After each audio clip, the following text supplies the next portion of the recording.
The New Testament lesson comes to us from the Gospel of Matthew, chapter 2, beginning with the first verse. And this one's even easier. It's on page 2 of the New Testament, right at the very beginning. Listen for God's word. In the time of King Herod, after Jesus was born in Bethlehem of Judea, wise men from the east came to Jerusalem, asking, "Where is the child who has been born King of the Jews? For we observed his star at its rising and have come to pay him homage." When King Herod heard this, he was frightened, and all Jerusalem with him. And calling together all the chief priests and scribes of the people, he inquired of them where the Messiah was to be born. They told him, "In Bethlehem of Judea, for so it has been written by the prophet, 'And you, Bethlehem, in the land of Judah, are by no means least among the rulers of Judah. For from you shall come a ruler who is to shepherd my people Israel.' Then Herod secretly called for the wise men and learned from them the exact time when the star had appeared. Then he sent them to Bethlehem, saying, 'Go and search diligently for the child, and when you have found him, bring me word, that I may also go to him and pay him homage.' When they had heard the king, they set out, and there ahead of them went the star that they had seen at its rising, until it stopped over the place where the child was. When they saw that the star had stopped, they were overwhelmed with joy. On entering the house, they saw the child with Mary and his mother, and they knelt down and paid him homage. Then opening their treasure chests, they offered him gifts of gold, frankincense, and myrrh. And having been warned in a dream not to return to Herod, they left for their own country by another road. This is the word of the Lord. Thanks be to God. So as we've mentioned already, today is the day before Epiphany, which happens on January the 6th, which is the end of the 12 days of Christmas. So if your tree is not already put away, you have permission by tomorrow to put your tree away. Or if you're like my grandparents, just throw a sheet over it and put it upstairs. And then next year, when it's time to decorate, just take the sheet off and bring the tree down. And you're good. But the 12 days of Christmas ends tomorrow. And on Epiphany, we remember the lifting of the veil, the manifestation and revelation of who Jesus was and is to all people.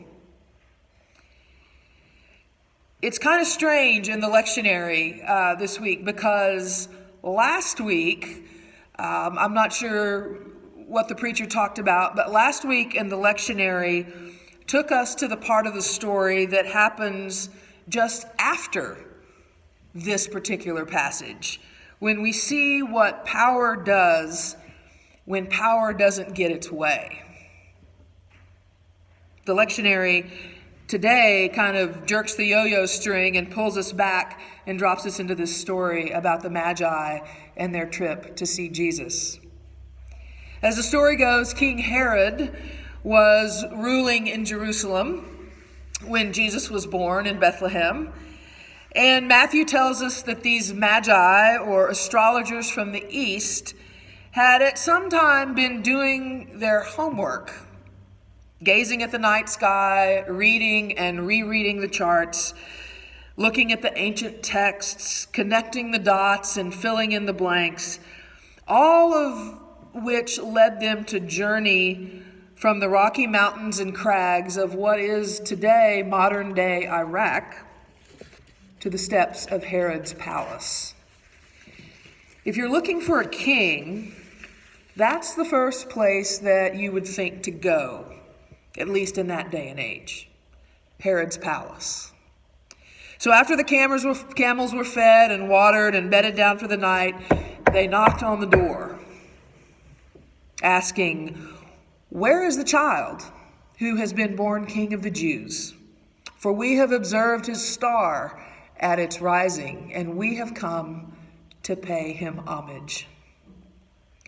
And at that, in a simple question born of research and study, mixed in with a tad bit of hope, the quiet pastoral story of Jesus' birth that we know from the Gospel of Luke fades away into distant memory.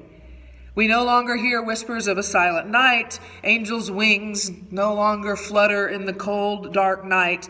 The thing that has happened in Bethlehem is no longer limited to a few old shepherds and a couple of beasts of burden. The news and the story of the birth of the infant Jesus now reverberates in the halls of power, echoing the message of good news to all people, to all the nations, and it has definitely touched a nerve. Did you hear the words of the Magi? Where is the child? Where? It is the first word of any human character in the Gospel of Matthew. There's plenty of that's said beforehand all through chapter 1. The story begins with a lengthy genealogy of Jesus, making sure that the people knew his place in the history of the Hebrew people as the Messiah, the son of David, the son of Abraham. And then we get a little bit of narration about Jesus' birth, and in that we hear the voice of an angel spoken to Joseph and perhaps even to us. Scripture even wiggles its way into the mix with Isaiah echoing the ancient prophecy and finding a voice in those early verses. And we hear about Herod and the Magi and the prophet Micah, another voice from the scriptural past. Micah lends his voice to let them know where Jesus is, offering those needed directions and clues to finding the new baby. There's plenty of things that are said ahead of time, but it's in the midst of that, in the swell of the story marked by history and angels and prophecy, that humanity speaks up. Where? Where, they ask, where is the child? It is the first word spoken by a human in the Gospel of Matthew. And if we find ourselves in the story at all, it is in the first word spoken that we find ourselves as well. Where? Herod tells the Eastern intellectuals the truth, and the rest, as we say, is history. They pack up their camels, they make some notes in their phone, on their Google Maps, and they murmur all the time that they should have checked the prophet Micah for clues because they're 9 miles off. They were in Jerusalem and they should have gone to Bethlehem. So they head that way, that rural place in the backwater region of Judea, dusty, unnoticed, and unpretentious. It's not at all the place that you would look for a king, at least in the ways of the world. It is, however, the proper milieu for the birth of one who will offer an alternative to the arrogant leading of intellectuals and the arrogant power of kings and rulers of the day.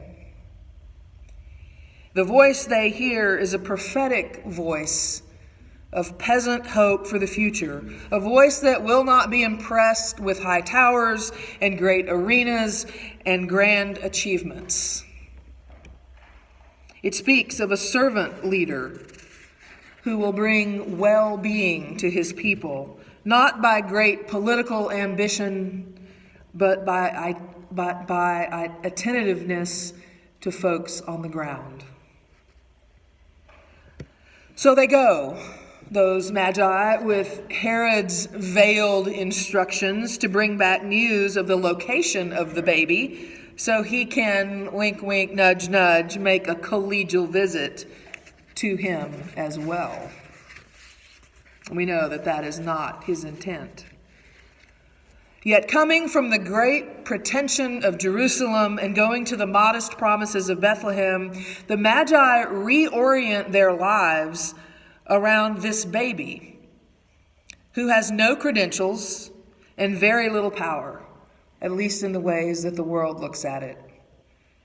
Forever changed, they fall on their knees to worship him, bringing those now famous gifts of gold and frankincense and myrrh.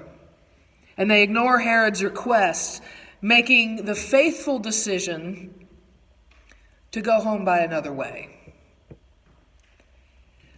Where is the child? We ask. In the poverty of the manger, in the jeopardy of the cross, in the mysteries of water and wine and bread, salt and light and yeast, in the obscurity of God's kingdom, here, but not quite yet. In all of those low and out-of-the-way places, the unexpected places where God with us is with us. The prophetic poet Julia Esquivel from Guatemala says this: "The word for our sake became poverty clothed as the poor who live on the trash heap. The word for our sake became a sob 1,000 times stifled in the stilled mouth of the child who died from hunger. The word blew its spirit over the dried bones of the mummified churches, guardians of silence. The word, that early morning bugle, awoke us from the lethargy which was stealing all our hope. Tired knees were strengthened, trembling hands became firm, and the people who walked in darkness saw a great light. And those who saw the star opened up for us the path we now follow. Meanwhile," she says, "Herod, slowly dying, is eaten by worms." The word became forgiveness, and human hearts learned to beat with love. And on the horizon, the word became light, and it invites us to relive 1,000 dawns toward the kingdom that comes. The word will gather around its table, and they will come from east and west and north and south. And dressed in integrity, we will finally be happy. Maybe that's why Herod and most of Jerusalem was running scared, doing whatever they could to snuff out the fire that had been burning since before time began and the light that had come into the world. The Magi from the east, as learned as they were, knew that in this case, finding the newborn king meant leaving the palace and traveling on a little bit further and looking in that place where heaven touched earth for one moment, where the wisdom of the ages and the Ancient of Days became powerless for all people. And then having the courage and the wit not to sell him out to the powers that be. Now, if you ask me, this isn't the quiet, peaceful entrance into the new year for which I had hoped, which I hope for every year. Sometimes I prefer to linger with silent night and angel's wings and to bask in the wonder and amazement of it all. But with Matthew, there is no slipping under the radar. There's no cutting corners. There's no employing some sort of revisionist biblical history. And I admit, it's not the easiest thing to encounter. But friends, neither is the world in which we live. The same world to which Jesus has come even now. Matthew's words are awesome and awful, full of awe, and they hit close to home. The stark contrast between the manger and the throne, the stable and the palace, is very real. In his own quiet way, Matthew invites us to saddle up with the Magi and to travel those hard, demanding last 9 miles from Jerusalem to Bethlehem, to an unexpected place away from self-sufficiency, away from absolute power, away from manipulative control, away from false senses of security, away from maniacal inhumanity, away from imposed terror, and away from bombastic pride, which all of us, if we look closely enough, know a little something about. Where, we ask? As George Bernard Shaw so aptly reminds us, no question is so difficult to answer as that to which the answer is obvious. For the way to and from Bethlehem and to the Christ child is not about security and prosperity per se, but about vulnerability, servanthood, neighborliness, generosity. It's about justice, a modest future with spears turning into pruning hooks and swords into plowshares. What is it that said? God chose what is foolish in the world to shame the wise. God chose what is weak in the world to shame the strong. God chose what is low and despised in the world, all the things that are not, to reduce to nothing the things that are. Where is the child that has been born? For we have seen its star at its rising. We have come to pay him homage. Where, we ask?